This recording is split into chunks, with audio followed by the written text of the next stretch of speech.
those of you that don't know me, my name is Jim Roth, and I was one of the committee members to help put this together. I marched in the Junior Appleknockers from 1962 to 1972. Let's get started, because it's kind of warm out here, and I know you all want to say hi to each other and converse.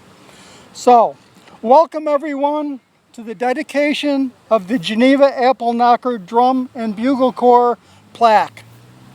This project has been in progress since 2001, but today, thanks to help from several people, this has become a reality.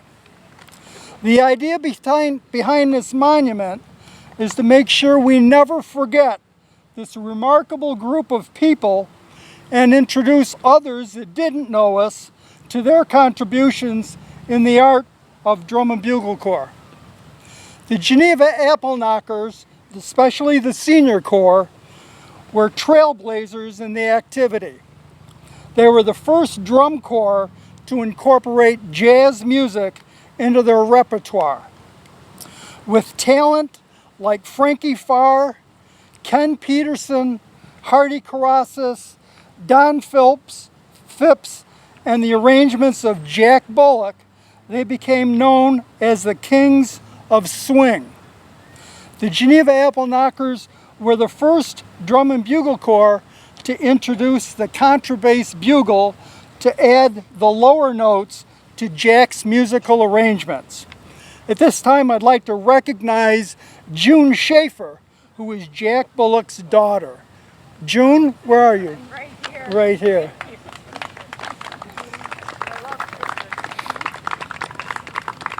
Jack was a wonderful person, a great composer, an arranger, and a great teacher. Jack is credited with over 600 publications of music through his lifetime. He is a tremendous arranger.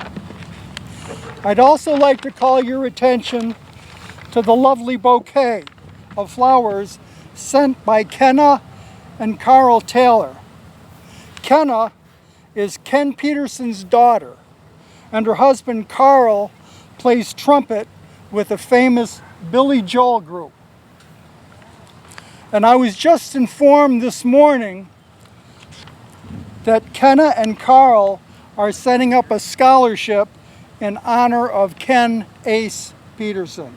It's going to be available to students from Geneva High and Penn Yan Academy.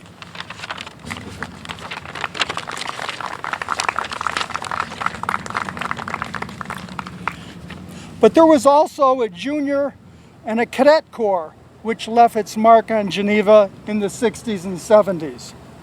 In the early years of the 60s, the junior corps rehearsed at the Armory on Main Street. That's where we learned how to march, how to play horns, play drums, and become a team.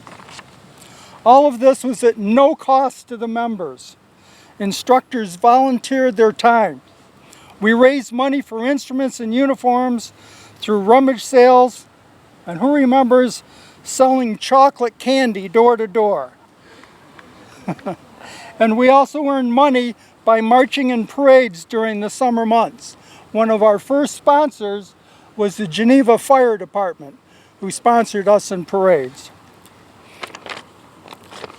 Then we graduated to practice at the Geneva Civic Center. We were getting better and learning harder music and learning more intricate marching patterns. In the summer, we rehearsed at the Neissig parking lot in Border City, where we first learned competitive drill. Can you imagine 100 kids working together for one common goal? To be the best that they could be. They were truly Geneva's music and marching ambassadors. In our very first competition in Warren, Pennsylvania, we placed second, and we were on our way. You may ask, What did we get from this? It's all this hard work. What we learned and what we carried with us from those years is respect, dedication, loyalty, commitment, tradition, and perseverance. And most of all, wonderful friendships that last to this day. There were also some notable people who were part of the Junior Appleknockers. Actor Chris McDonald was from Romulus, who played Shooter McGavin in the 1996 movie Happy Gilmore, and many other TV movies and TVs and movie series. Gloria Peak served as the head of the men's and women's boxing coach for the USA boxing team. In 2011 Pan Am Games in Guadalajara, Mexico, and is the only woman in the United States committee that chooses Olympic boxing coaches. That was Gloria Peak. These groups of the Appleknockers also produce some outstanding citizens, which include doctors, lawyers, judges, teachers, business executives. We're proud of all of them, and many of them are here today.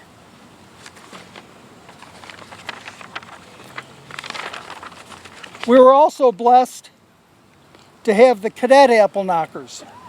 These were the youngest group who were training to march in the Junior Corps. Many of their instructors were from the Junior Corps, who volunteered their time and efforts to teach.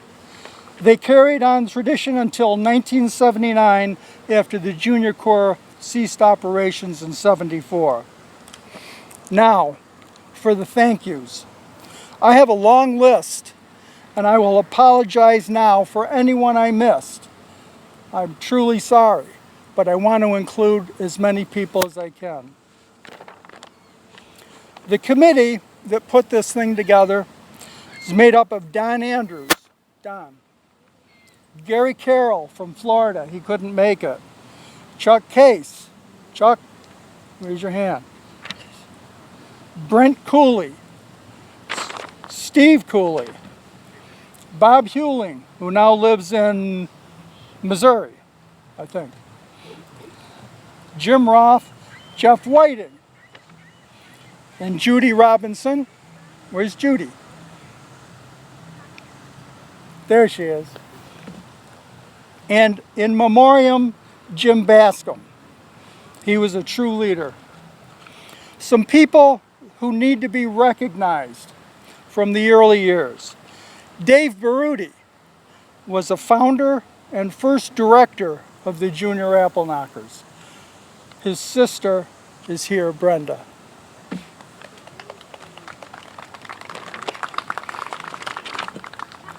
Tom Hesney.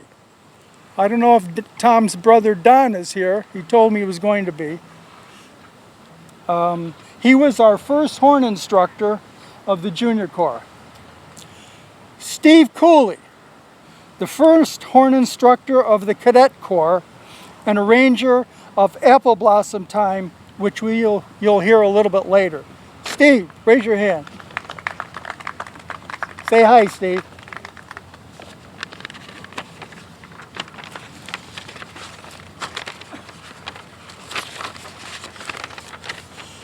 Senior Corps mentors and supporters and idols.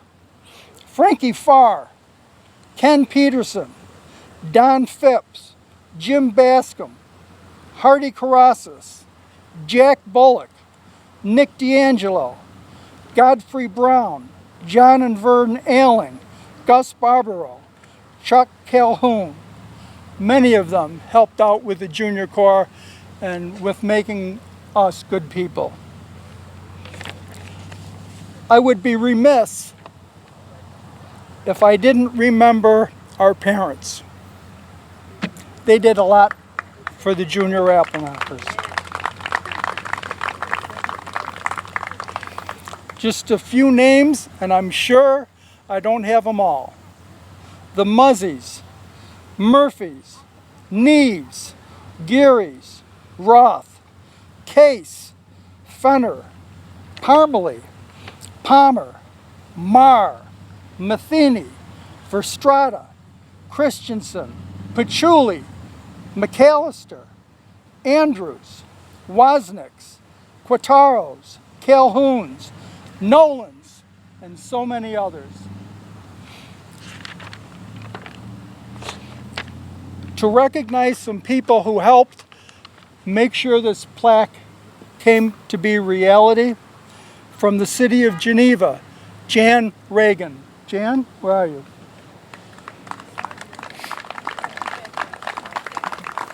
Amy Hendricks, Erica Collins, Liz Toner, Joe Venuti, Tim Higgins, Mike Sayre, and Nick Massa from Massa Construction. And mostly Winnek Post number 396, and Terry Sherer and Dale Mosier. Also thanks to some people who volunteer their time to maintain this area after it was put in place. Paul Vestrata, Barb Rose, and Mary Rose Amarato. Also, to my good friend and brother-in-law, Tom DeFayette. Tom, thank you for letting me use your truck countless times to make this look pretty. Thank you. And lastly, thank you to all the donors and supporters of the Appleknockers that helped make this become a reality. Now I'd like to ask Jan Regan to come up and say a few words. Jan is the third ward councilor for the city of Geneva.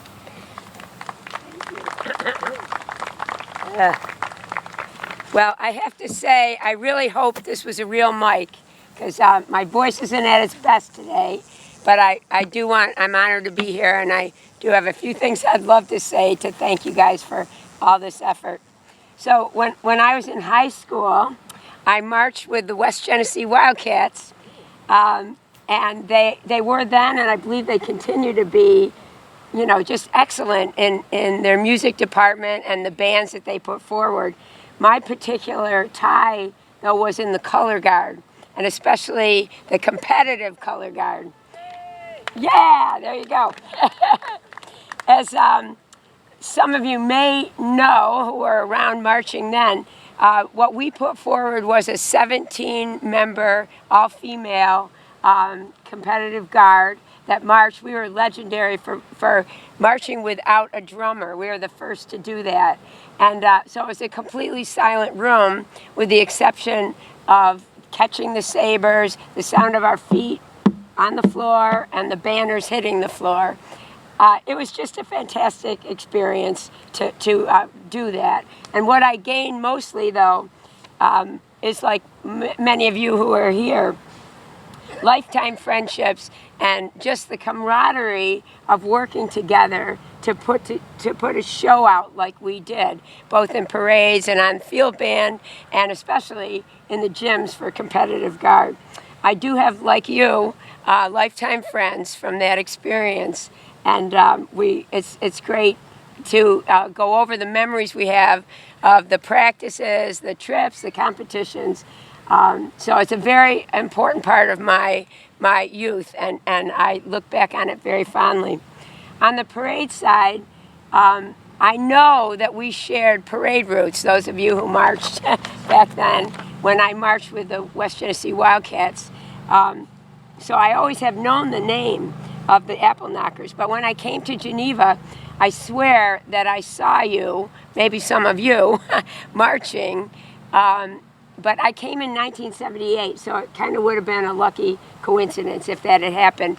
But I do remember my husband, in an odd personal twist. I brought him to Geneva in 1981, and he told me he remembers very well his father dragging him down to Geneva parades, because he lived here for 3 years in the 1960s. And mostly he was following the Appleknockers. His father was quite a big fan. They lived here just for 3 years, so it's just a very brief part of his upbringing. But when I brought him here, that was one of his memories, was the parades and watching probably some of you along that route. So I'm really delighted to see this plaque happen today. Jim Roth is in my ward, so he reached out to me, and I did have this personal connection to the kind of things that you guys were doing, so it was a particular delight to me. I'm sure that many in Geneva either marched or remember watching you guys and the other Appleknockers over all those years march, so this is a particularly good tribute to have. So on behalf of the City of Geneva, I congratulate you all, and I thank you for keeping up the beat all these years. Thank you very much.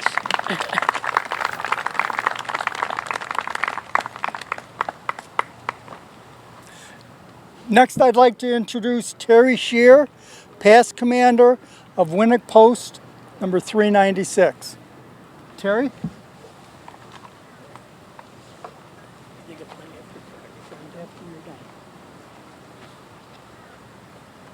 They have a follow-up when I'm done, so I'll make this quick. I understand they're going to play some great music.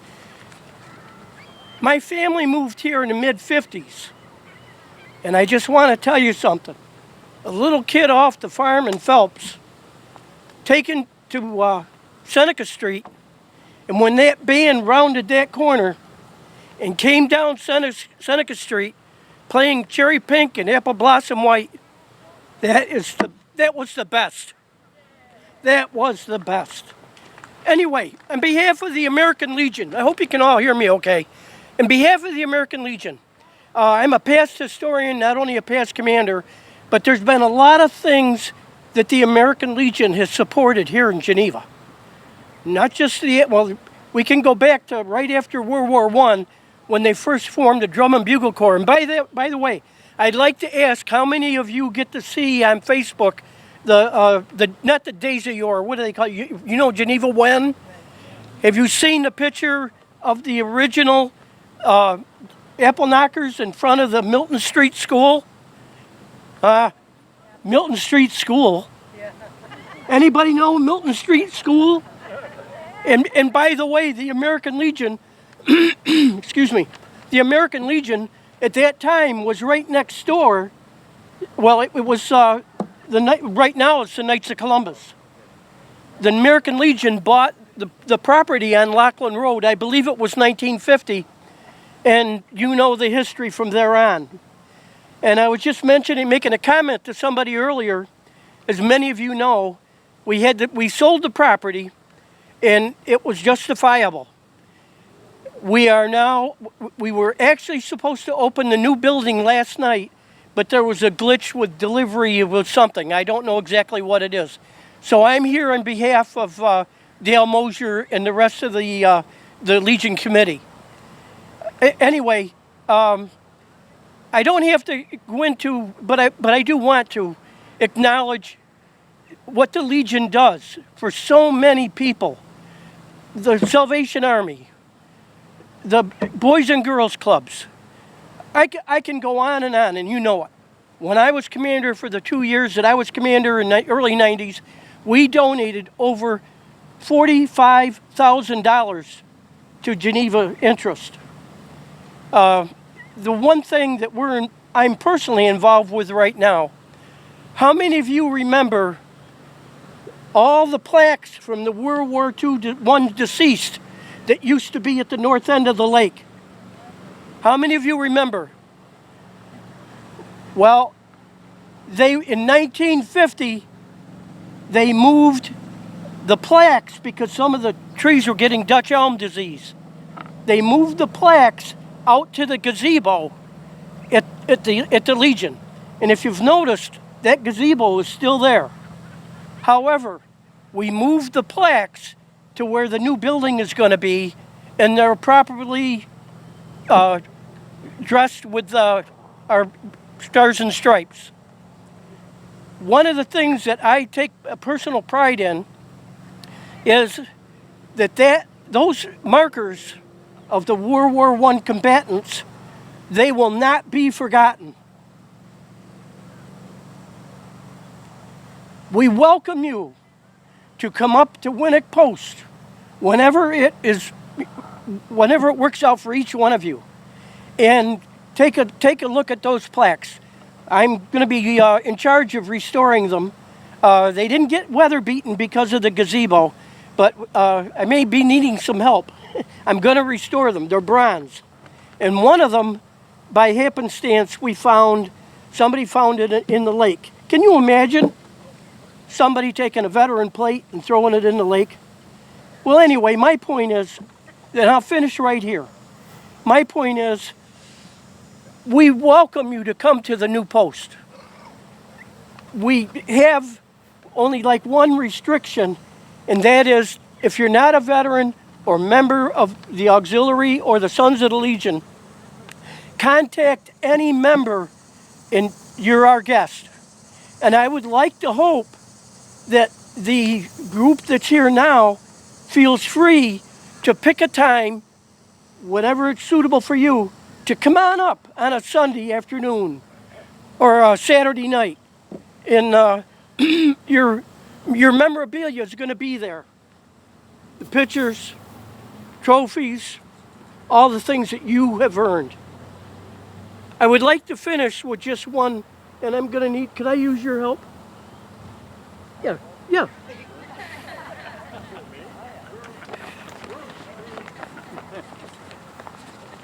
I was asked to bring something along by Commander Dale.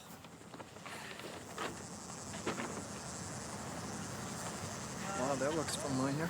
Yeah, come on over here.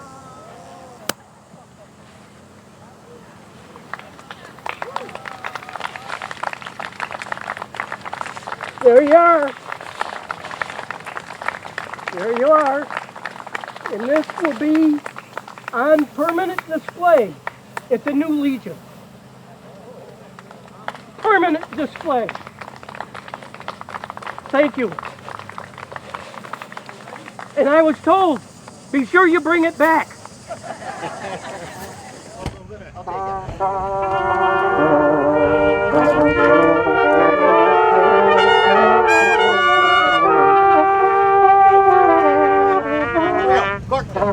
Court arms up and hit. Ready. Out here. 1, 2, 1, 2, 5.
About 10 minutes ago. You've done good. Yeah. Good. Thank you. Thanks for coming.